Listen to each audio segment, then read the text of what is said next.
Hello my dear students, I welcome you all to your channel Solution Series CBSE class 6 to 12।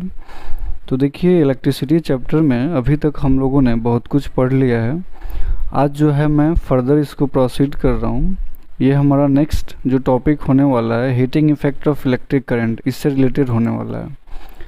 तो देखिए जो heating effect of electric current है ये भी काफ़ी इम्पोर्टेंट है, because there are so many electrical devices that run on this principle।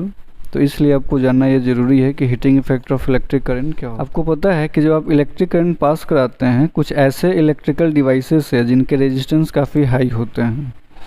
अगर हम हाई इलेक्ट्रिकल रेजिस्टेंस वाले डिवाइस की बात करें तो इसमें बहुत से ऐसे डिवाइस आते हैं जिसमें इलेक्ट्रिक आयरन है, केटल है, इनकी हम बात करेंगे। तो देखिए अगर हम हाई इलेक्ट्रिकल रेजिस्टेंस वायर की बात करें तो इसमें नाइक्रोम वायर आता है, क्योंकि आपको पता है कि इन सारे डिवाइस के अंदर नाइक्रोम वायर लगा हुआ होता है।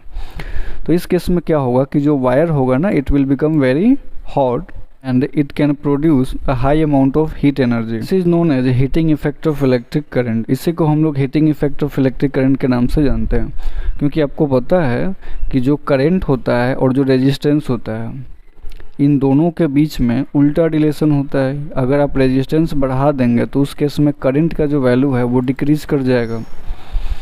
तो वही होता है कि जो हीटिंग डिवाइसेज होते हैं उनके अंदर जो रेजिस्टेंस लगा होता है वो काफ़ी हाई होता है, जिसकी वजह से they allow a very less amount of current.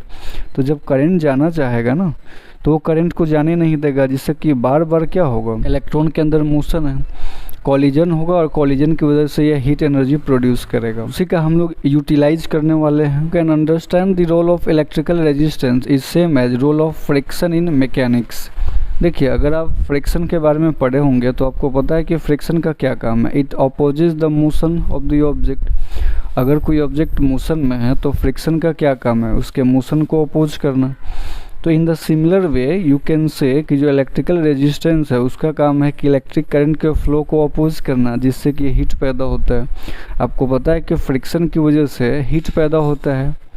Similarly we can say कि हाई इलेक्ट्रिकल रेजिस्टेंस की वजह से भी हीट पैदा होता है।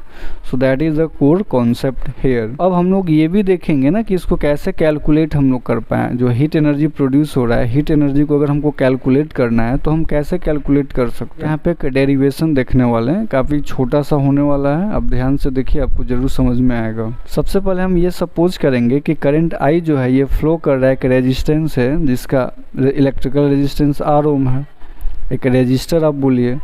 अच्छा, ये कितने टाइम के लिए फ़्लो कर रहा है, तो टी टाइम के लिए करंट इसमें फ़्लो कर रहा है। ठीक है, अब अगर हम देखें कि from the definition of electrical potential की अगर हम बात करें तो आपको पता है कि जब आप इलेक्ट्रिक पोटेंशियल पढ़ रहे थे, मैं आपको जब पढ़ाया था उसमें बताया था एक फार्मूला इलेक्ट्रिक पोटेंशियल का, V equals to W upon Q। वहाँ से मैं पूछूँ कि W क्या हो जाएगा, तो ऑब्वियसली V इंटू क्यू हो जाएगा। अब देखिए यहाँ पे W क्या है, तो अमाउंट ऑफ वर्क डन है। एंड बाई ओम्स लॉ आपको ये भी पता है कि V equals to I R होता है। इसको इक्वेशन आप 1 मान लीजिए।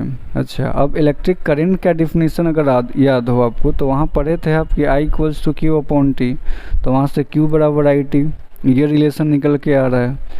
अब इसको इक्वेशन 2 मान लीजिए आप, और ये 1 और 2 ये दोनों का वैल्यू आपको ये W equals to V Q इसमें आपको पुट कर देना है। तो अगर आप पुट करेंगे तो देखिए W इक्वल्स टू V के जगह आप क्या पुट करेंगे, आई आर, Q के जगह आई टी पुट करेंगे। अब इन दोनों को मल्टीप्लाई करेंगे तो I into I, I square R T.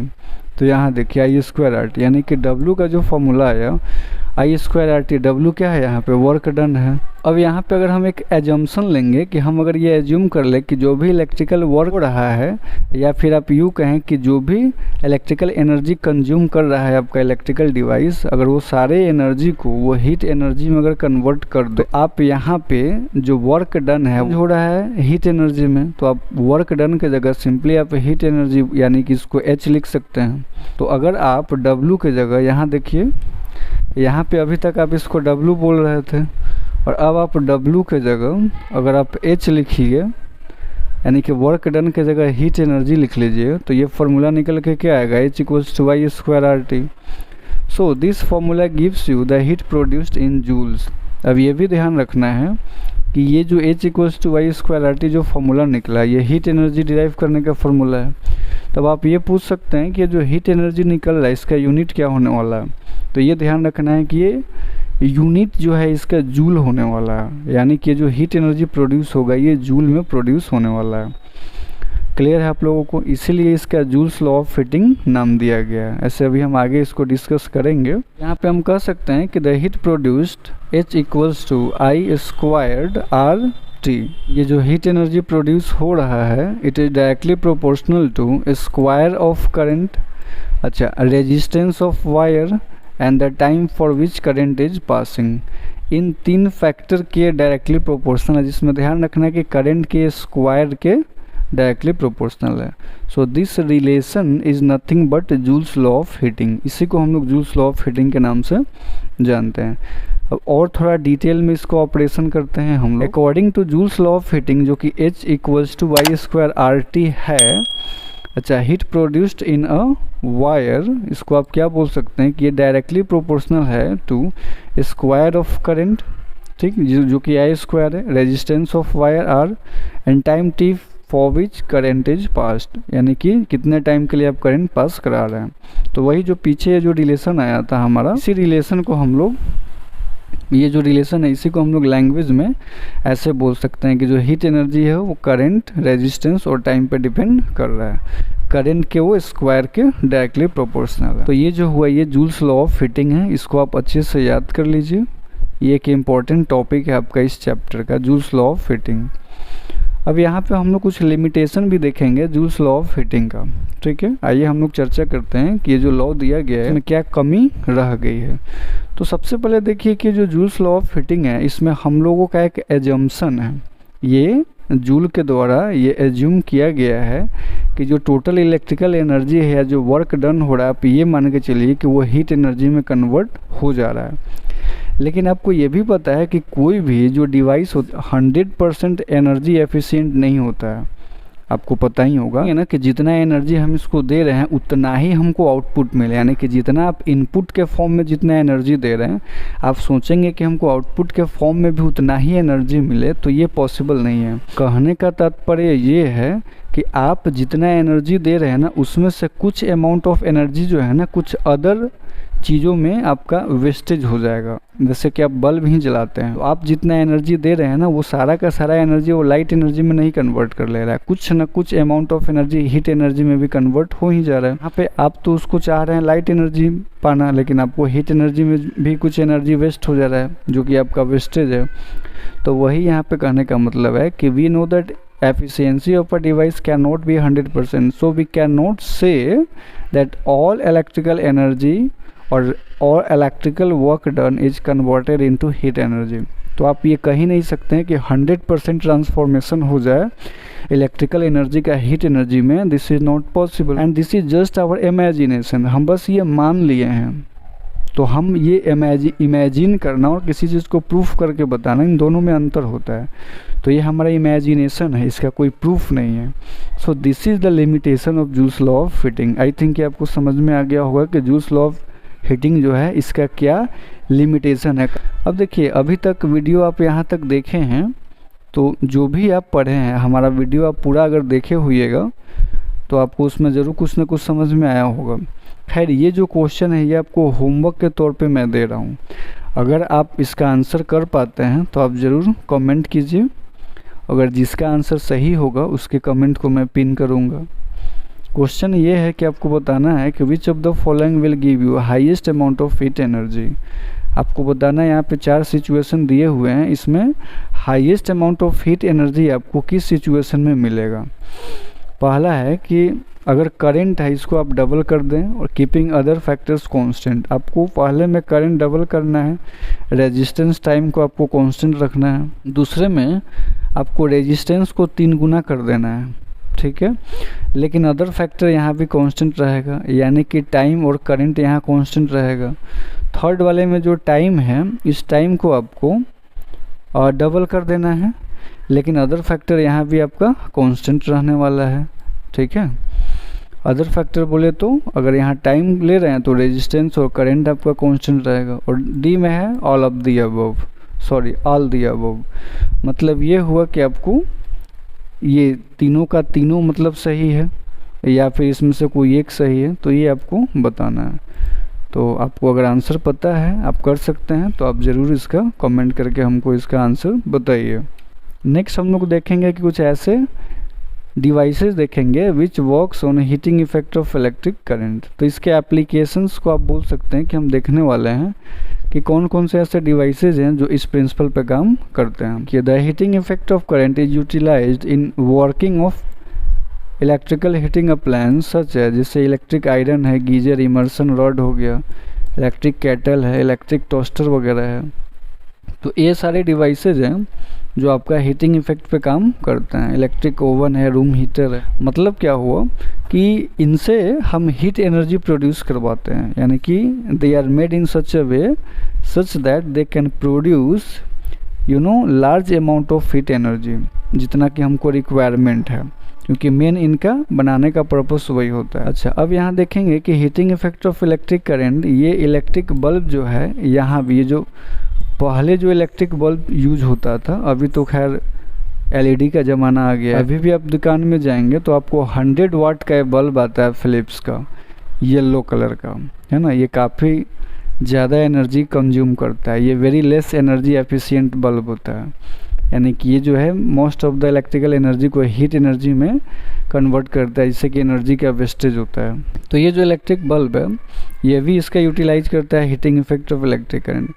इसका कंस्ट्रक्शन थोड़ा देखिएगा तो ये ग्लास होता है, ये अंदर में देखिए ये वायर लगा हुआ है, यहाँ पे बेस हो गया। अच्छा, इसके अंदर एक गैस भरे जाते हैं जो कि नॉन रिएक्टिव गैस होते हैं, आर्गन, नाइट्रोजन वगैरह फिल किया जाता है इसके अंदर, ताकि वो जो फिलामेंट है उससे रिएक्ट नहीं करे। अच्छा, जो फिलामेंट है वो टंगस्टन का बनाया जाता है, और आपको पता होगा कि जो टंगस्टन है इसका सिंबल W होता है, और इसका लैटिन नेम वोल्फ्राम, उससे ये सिंबल लिया गया है, यानी कि इसका जो लैटिन नेम है वोल्फ्राम, इसको टंगस्टन बोलते हैं। ये खास बात ये है कि इसका देखिए मेल्टिंग पॉइंट काफ़ी हाई होता है, 3380 डिग्री सेल्सियस इतना मेल्टिंग पॉइंट है। इतना ज़्यादा आप टेम्परेचर देंगे तब जाके मेल्ट करेंगे। नॉर्मली जब ये वाइट हॉट होता है, जब ये ग्लो करता है, तो उस समय टेम्परेचर इसका 25 डिग्री सेल्सियस होता है ना।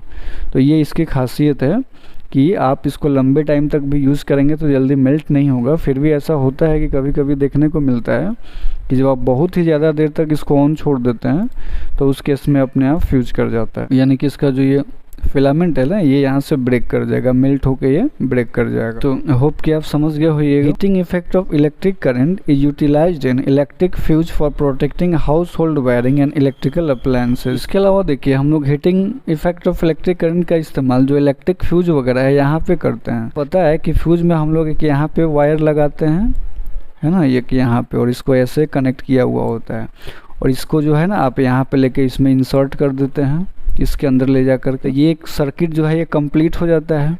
और कभी क्या हुआ कि अचानक हाई वोल्टेज आया, जिससे कि high amount of current flow करने लगा। ये कब होता है? जब शॉर्ट सर्किट वगैरह होगा या ओवरलोडिंग होगा। तो उस केस में क्या होता है ना कि ये जो फ्यूज वायर काफ़ी पतला बांधा जाता है। इसकी खासियत क्या होती है कि जैसे ही high amount of current flow हुआ, इसमें हीट एनर्जी ज़्यादा प्रोड्यूस होगा, जिसकी वजह से ये यहीं से ब्रेक कर जाएगा। ये जो है आपका यहाँ से ब्रेक कर जाएगा, मतलब कुछ ये आपका ऐसे यहाँ से ब्रेक कर जाएगा। तो जब ये ब्रेक कर गया तो यहाँ पे देखिए क्या हुआ, सर्किट है आपका वो इनकम्प्लीट हो गया। तो जब सर्किट इनकम्प्लीट होगा जिससे कि करंट का फ्लो स्टॉप हो जाएगा, और उसके आगे जो इलेक्ट्रिकल डिवाइसेस लगे हैं जो आपके काफ़ी महंगे डिवाइस हो सकते हैं, कूलर, फ्रिज, एसी, तो उनको ये बचा लेगा। उनके अंदर का जो मदरबोर्ड है, इंटीग्रेटेड सर्किट है, उन सबको जलने से बचा लेता है। तो ये इसकी खास बात होती है। तो ध्यान आप लोग ये रखिएगा कि जो हम लोग फ्यूज वायर यूज करते हैं ये एक अलॉय का बनाया जाता है, जिसमें टिन एंड लेड का इस्तेमाल किया जाता है। टिन और लेड को मिलाया जाता है कुछ कंपोजिशन में, जिससे कि अलॉय तैयार होता है। इसकी खास बात ये है कि इसका मेल्टिंग पॉइंट लो होता है। दूसरी चीज़ कि इसका रेजिस्टेंस हाई होता है। तो आपको पता है कि हाई जब रेजिस्टेंस होगा तो ये हीट एनर्जी प्रोड्यूस करेगा, और मेल्टिंग पॉइंट लो होता है। इसका मतलब अगर हाई मेल्टिंग पॉइंट होगा तो फिर जल्दी मेल्ट ही नहीं करेगा, तो पता चला कि सारा करंट पास करके चला गया। तो इसीलिए इसका मेल्टिंग पॉइंट भी लो रखा जाता है, ताकि जितना ज़रूरत है उतना ही करंट को ये पास कराए, और अगर एक्सेस करंट इससे पास हो तो यहाँ से मेल्ट करके इसको ब्रेक कर दे, जिससे कि आपका घर के जो अदर काफ़ी कॉस्टली जो डिवाइसेज है उसको ये प्रोटेक्ट करके रखता है। अच्छा, इसके अलावा देखिए कुछ ऐसे इलेक्ट्रिक फ्यूज भी इस्तेमाल किए जाते हैं जो काफ़ी महंगे डिवाइसेज आते हैं, उनके अंदर इसका इस्तेमाल किया जाता है। तो यहाँ भी वही है, देखिए यहाँ पे एक वायर यहाँ पे गया हुआ है और ये इस दोनों से कनेक्टेड होता है। जब high amount of current pass करेगा तो ये वायर यहीं से मेल्ट हो जाएगा। तो ये भी सेम प्रिंसिपल पे काम करता है, ये यहाँ से आपका ब्रेक कर जाएगा। अब ध्यान आपको ये रखना है कि ये जो फ्यूज होता है थोड़ा महंगा आता है, तो हम लोग महंगे इलेक्ट्रिकल डिवाइसेज में इस्तेमाल करते हैं, क्योंकि आपको पता है कि अगर एसी वगैरह है, अगर वो एक बार ख़राब हो गया, उसका आईसी वगैरह जल जाता है, तो उस केस में आपको काफ़ी ज़्यादा खर्च करना पड़ जाएगा। तो इन कुछ ऐसे महंगे जो डिवाइसेज होते हैं उनका एक पर्सनल रेजिस्टेंस भी होता है कि इन केस कि अगर आपके घर का कोई रेजिस्टेंस वर्क नहीं किया, आपका जो फ्यूज़ है वो काम नहीं किया, तो उनके अंदर भी एक इलेक्ट्रिक फ्यूज़ लगे होते हैं जो उनका पर्सनल फ्यूज़ आप उसको बोल सकते हैं, कि अगर वो नहीं काम किया तो यहाँ तक करंट आते आते ये जो फ्यूज़ है ये मेल्ट करके करंट को आगे बढ़ने से रोक दे, जिसकी वजह से वो आपका जो महंगा डिवाइस है वो ख़राब होने से। तो देखिए बच्चों, इस तरह से मैंने आपका ये पूरा चैप्टर कंप्लीट कर दिया है इलेक्ट्रिसिटी क्लास 10 का। ये पूरा चैप्टर जो है आपको 6 पार्ट में मिलेगा। आप चाहें तो एक एक करके हर एक पार्ट को देख लीजिए। तो आप अगर वीडियो को ध्यान से देखिएगा तो आपका हर एक कॉन्सेप्ट क्रिस्टल क्लियर हो जाएगा। दूसरी चीज़ कि मैंने आपको कुछ एक्स्ट्रा देने की कोशिश की है, मैंने आपको कुछ एडवांस भी देने का कोशिश किया है। तो चलिए, इन्हीं सब के साथ मैं इस वीडियो को यहीं पे रैप अप करता हूँ। आई होप कि आपको वीडियो समझ में आया हो, और हम आपसे फिर मिलेंगे कोई नए वीडियो के साथ। तब तक के आप खुश रहिए, मुस्कुराते रहिए। All the very best.